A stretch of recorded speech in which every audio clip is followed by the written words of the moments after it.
went to pick him up from camp. It was the summer of 1997, and he wasn't there. I didn't know where he was. First I thought that he and his father had been in an accident. I finally called the police. It was a problem between jurisdictions. I filled out all the paperwork. I wasn't quite sure what was happening. I was up all night. I couldn't sleep. I was worried about my son. I thought perhaps his father was trying to get me upset because he would do that a lot. So I went to the apartment, and as soon as I opened the door, that's when I knew what had happened, because it was, all the furnishings were gone. It was just filled with garbage, and that's when I knew that he had gone with Sam. My name is Abby Potash, and my son, Sam Fastow, was parentally abducted by his father when he was 10 years old in 1997. I don't even remember how I got back home. I know I couldn't stop crying. I was so afraid, but I got back home, and I started the search. I started looking for all different organizations. So I was able to go on the computer and do searches for different missing children's organizations. I found the National Center for Missing and Exploited Children. I knew, even in the very beginning, that someone had seen them. And I wanted to find that person who had seen them so they could bring him home safely. The center also, they created the flyers. That's the flyer that I used.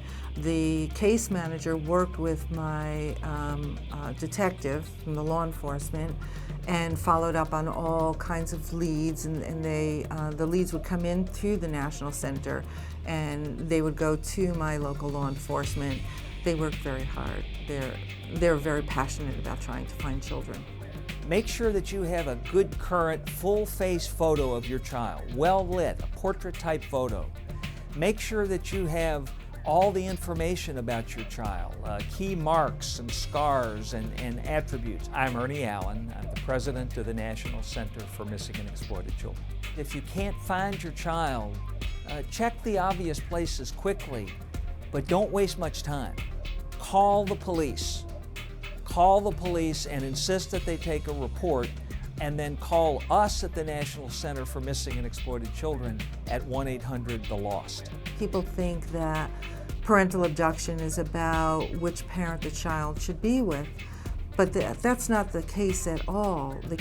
What's true is that the child is being treated like a piece of property or a possession, that they're taken away from their whole entire life. Time is of the essence when these children go missing to bring them back as soon as possible, because the sooner you bring them back, the easier it is for them to integrate back into their life again. When Sam was missing, he essentially didn't have a life. He wasn't allowed to have friends. He didn't go to school. He had to change his name. He had to tell people that his mother was dead.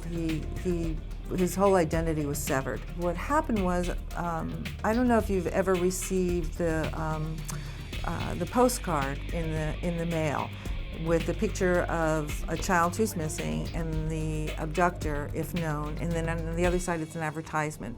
Well, Sam was featured on that. It went to one of Sam's father's cousins. She looked at it and recognized Sam's father. She contacted me, and she said if there was anything she could ever do, she would. 3 months later, he was in Texas, who was running out of money, and so he called his cousin. She had the presence of mind to tell him, it's kind of crazy here now, why don't you call me back in the morning? And as soon as she hung up from him, she called the authorities. The next morning, Sam's dad called his cousin, and she said, you know, it's really crazy here, it's hard to find my house, why don't we meet out on the main road at a restaurant? So they picked the place, and the FBI posed as her husband and met him and Sam at this restaurant, and that's how Sam was recovered.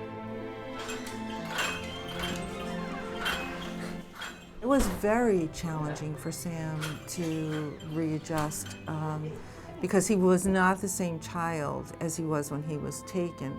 And he had to find himself again, who he was and where he belonged, and he was very angry. People think that when a child is recovered and they're brought back to their other parent or their family, that everything is okay. For a long time, I kept everything inside, bundled up, and even coming home, I had to come to the realization that my family wasn't going to be the same anymore.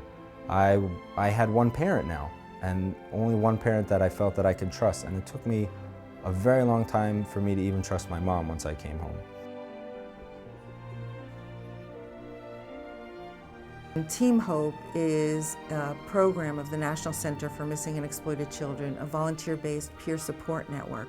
Everyone in our program has had or still has a missing child. So please know that you don't have to walk this alone. We are here to walk beside you and to help you and empower you, to give you hope and to help instill courage. 97% of children who are missing do come home safely, and that is a huge number. So there is always hope.